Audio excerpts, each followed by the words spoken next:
世界千变万化，新闻随时发生，一波为您追踪。各位观众大家好，今天是2022年5月18日星期三，欢迎走进一波热点。东航坠机调查焦点转向机组人员。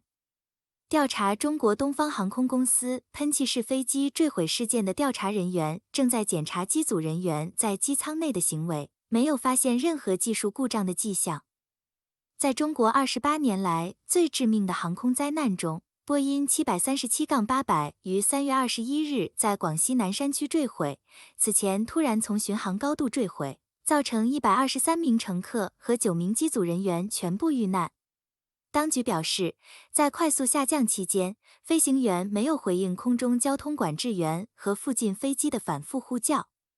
原因美国官员初步评估的说法，其中一个黑匣子的飞行数据显示，驾驶舱内可能有人为操作使飞机坠毁。调查人员正在研究坠机事件是否是涉及机组人员对飞机控制采取的措施存在自愿行为，尽管这并不一定意味着这是故意为之。驾驶舱录音机在坠机过程中受损，目前尚不清楚调查人员是否能够从中检索到任何信息。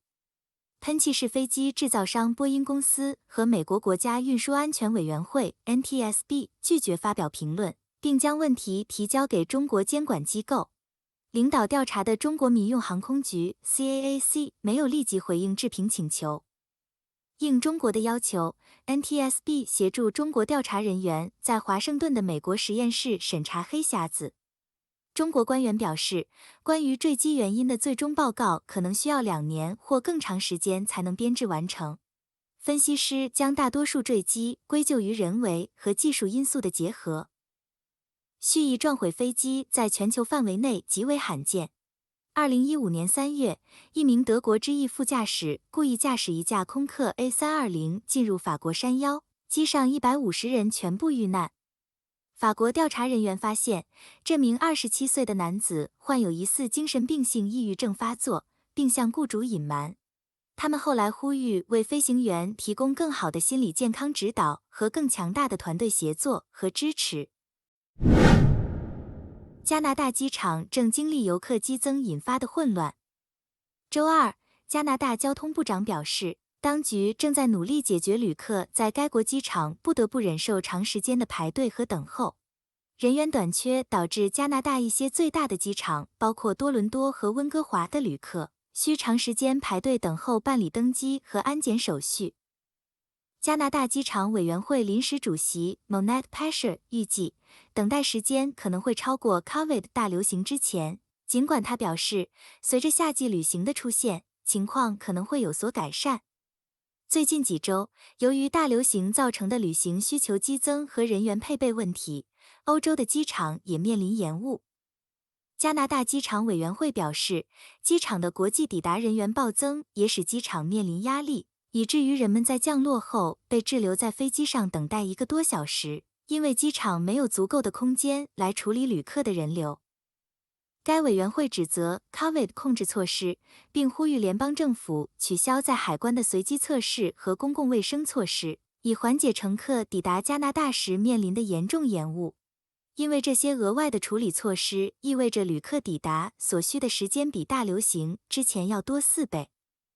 加拿大最大的机场多伦多皮尔逊国际机场的情况尤其糟糕。周日有120架航班的乘客被滞留在他们的飞机上，等待海关通知进入通关区域。有时等待20分钟，有时等待时间超过1个小时。目前机场海关的设施不能适应 COVID 特殊措施的需要，而且没有足够的空间容纳抵达的旅客。部长办公室表示，该部正在与加拿大航空运输安全局合作，在检查站部署更多的筛查人员，该机构正在努力招聘更多人员。声明指出，政府不会要求航空公司削减航班时刻表。随着病毒的浪潮来来去去，公共卫生措施在大流行过程中也不断变化。目前是几个月来限制最少的，接种疫苗的旅行者只能随机测试。机场的长期延误向旅行者发出了负面信息，业者担心这将对加拿大旅游业产生负面影响。4月份，加拿大通胀创31年最高，达到 6.8%。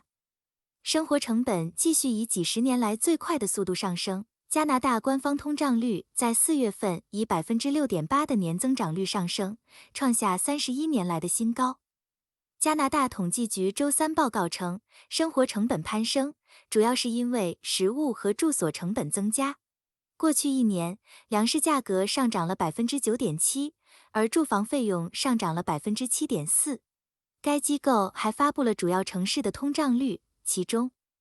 哈利法克斯 6.6%， 上月为 6.6%， 魁北克市 5.8%， 上月为 6.0%， 蒙特利尔 6.7%， 上月为 6.5%， 渥太华 6.8%， 上月为 7.5%， 多伦多 6.6%， 上月为 6.5%， 卡尔加里 7.1%， 上月为 7.3%， 温哥华 6.6%， 上月为 5.7%。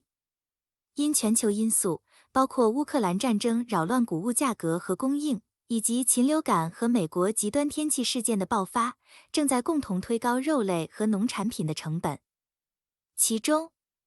蔬菜增长 8.2%， 水果增长 10%， 肉类增长 10.1%， 面包增长 12.2%， 咖啡增长 13.7%。意大利面上涨 19.6%。汽油是最近通货膨胀的主要驱动力，但4月份的汽油价格在上个月飙升超过 11% 之后，实际上在4月份下跌了 0.7%。然而，与1年前相比，汽油价格仍然上涨了1/3以上。经济学家一直预计整体通胀数据将从3月份的 6.7% 会略有缓解，但结果却略有上升。这是一个令人不安的迹象，表明通货膨胀尚未达到峰值，尽管它处于1991年以来的最高水平。大流行期间，通货膨胀率继续飙升。近几个月来，美国的通胀率也飙升，但4月份的数据显示，这一浪潮可能已经达到顶峰。官方数据从3月份的 8.5% 降至4月份的 8.3%。加拿大的核心通胀已经加速了几个月，与美国形成鲜明对比。加拿大通胀率的上升趋势仍然没有下降，而且可能不会很快下降。高通胀数字使加拿大央行更有可能在6月初的下一次政策会议上提高基准利率。芬兰、瑞典会成为下一个乌克兰吗？周三，北约特使未能就是否开始与芬兰和瑞典的成员资格谈判达成共识，因为土耳其再次反对这两个北欧国家加入。在芬兰和瑞典大使提交加入军事组织的书面申请后，特使们在布鲁塞尔的北约总部会面。此举标志着俄罗斯对乌克兰战争的最大地缘政治影响之一，并可能改写欧洲的安全地图。北约官员也拒绝提供细节，他们强调了秘书长 Jens Stoltenberg 发表的讲话，称我们决心解决所有问题并迅速得出结论。旨在解决这一问题的会议和外交外联活动将继续进行。芬兰和瑞典驻北约大使提交的官方申请书设定了一个安全时钟。俄罗斯对乌克兰的战争促使两国加入这一军事联盟，并警告说，两国不会欢迎这样的举动，并可能做出回应。土耳其是唯一明确表示反对的北约盟国。土耳其表示，瑞典和芬兰藏有与他视为恐怖分子的团体有联系的个人，即库尔德工人党 PKK 和 Fethullah Gulen 的追随者。Fethullah Gulen 是一位有影响力的神职人员，安卡拉指责他策划了2016年的政变企图。Gulen 居住在美国，美国是北约成员国。周三，土耳其总统埃尔多安说，你不把恐怖分子移交给我们，但瑞典和芬兰会要求我们允许他们加入北约。北约是一个安全实体，也是一个安全机构，因此我们不能对剥夺这个安全组织的安全的人说是。俄罗斯总统普京要求该联盟停止向俄罗斯边境扩张。以美国和英国为首的几个北约盟国已表示，如果普京试图在成为正式成员期间挑衅或破坏芬兰和瑞典的稳定，他们随时准备向芬兰和瑞典提供安全支持。斯托尔滕贝格曾表示，军事联盟随时准备抓住一个历史性时刻，迅速采取行动，允许芬兰和瑞典加入其行列。